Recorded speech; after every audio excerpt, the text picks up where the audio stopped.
Oui, bonjour Monsieur Soral, je m'appelle Pierre, je suis un jeune homme de 30 ans, je vous suis depuis 2011, je vous ai vu une fois à la librairie Facta et je voudrais vraiment vous remercier pour votre courage, pour votre travail acharné, pour la vérité, malgré toutes les épreuves, malgré toutes les persécutions. Voilà ma question. Je voudrais savoir ce que vous pensez de ces gens qui se prétendent zététiciens ou sceptiques et dont on s'aperçoit en réalité qu'il y a très souvent des commentaires politiquement orientés. Je pense à la tronche en biais, je pense à toutes sortes de chaînes zététiques qui font des centaines de milliers de vues, qui ont des centaines de milliers d'abonnés et qui en réalité me semblent avoir un comportement assez douteux, surtout pour des gens qui prétendent ne vouloir rechercher que la vérité. Voilà, je vous remercie et à bientôt j'espère.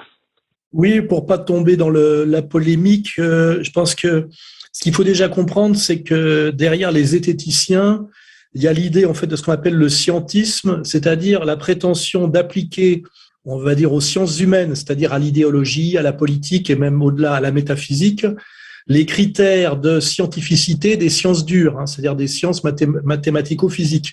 Ça renvoie à Karl Popper, à Russell, avec ce critère de l'irréfutabilité, c'est-à-dire qu'une idéologie, pour pouvoir être discutée scientifiquement, doit être réfutable. En fait, c'est des critères qui n'ont aucun sens dans les sciences molles, dans l'idéologie. Ça passe par la sociologie, évidemment, qui a un pied de chaque côté, d'où son ambiguïté. Et en fait, on a affaire en fait à des gens qui sont en général qui ont une formation scientifique, mais peut-être d'ailleurs pas à assez haut niveau pour rester dans les sciences, et qui prétendent appliquer leur rigueur, qui renvoie beaucoup à Descartes, au monde de l'idéologie, au monde de la politique et au monde même au-delà, je dirais, de la métaphysique. Et en ça, je dirais que c'est une prétention et même une naïveté. Alors, la zététique, je me rappelle qu'à l'époque, il y avait Paul-Éric Blanru qui était assez impliqué avec un certain monsieur Brock à l'université de Nice. Et puis, ça a un peu disparu, d'autant plus que le Blanru était révisionniste, lui. C'est-à-dire qu'il appliquait la zététique, il s'en servait pour valider le professeur Forisson, pour le dire simplement. Et cette tendance-là s'est un peu affaissée, un peu disparue. Et il y a une autre tendance qui est montée, celle là de la tronche en biais, là, que j'ai regardée.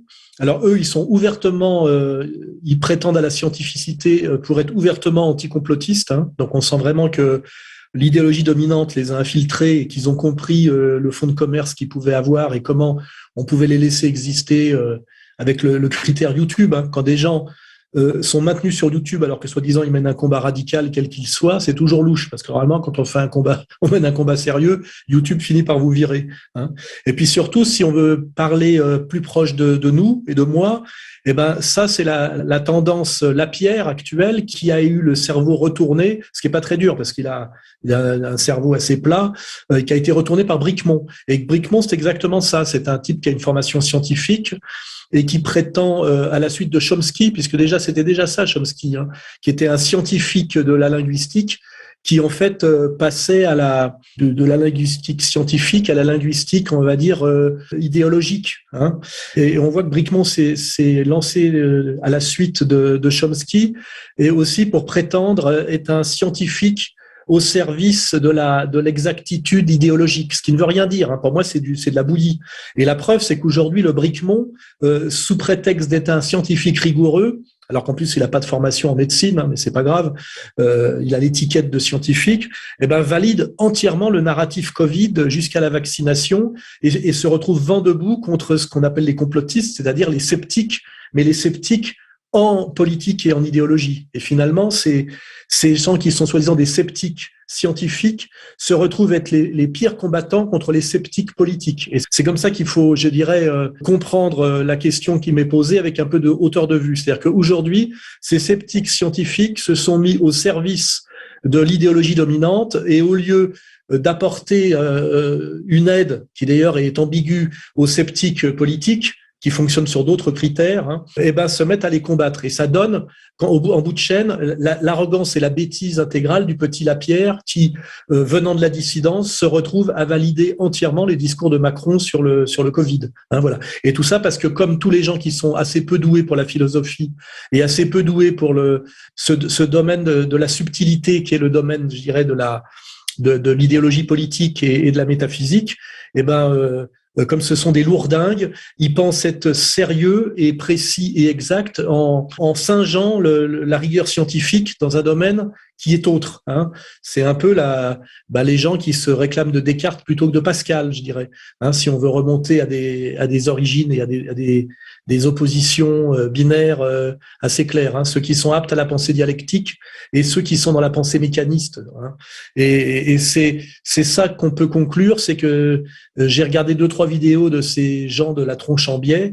Aujourd'hui, ce sont simplement des anticomplotistes qui prétendent amener un discours de rigueur, alors qu'en réalité, la rigueur, elle est à aller chercher du côté, je dirais, de faits documents, c'est-à-dire les réseaux de puissance, le monde de l'argent et la chronologie notamment. Et je pense que sans avoir de formation mathématico-physique, mon approche, par exemple, du Covid avec que j'appelle le couillonavirus, avec le recul, on voit que j'ai été beaucoup plus finalement exact et précis dans la compréhension de ce phénomène que les gens qui prétendent être scientifiques et qui débitent tout ça en tranches, simplement parce que j'ai la culture, générale qui me permet déjà de renifler et de sentir, comment dirais-je, ces manipulations qui viennent de loin, qui ressemblent à d'autres manipulations et qui s'inscrivent en fait dans un projet, dans une chronologie. Hein, voilà. Donc c'est ça qu'il faut répondre à ces scientistes qui s'appellent zététiciens ou je sais pas aujourd'hui. Ils parlent de biais cognitifs. Tout ça, c'est un peu c'est de la branlette de type qui pète plus haut que leur cul. Hein. C'est comme ça que je conclurai.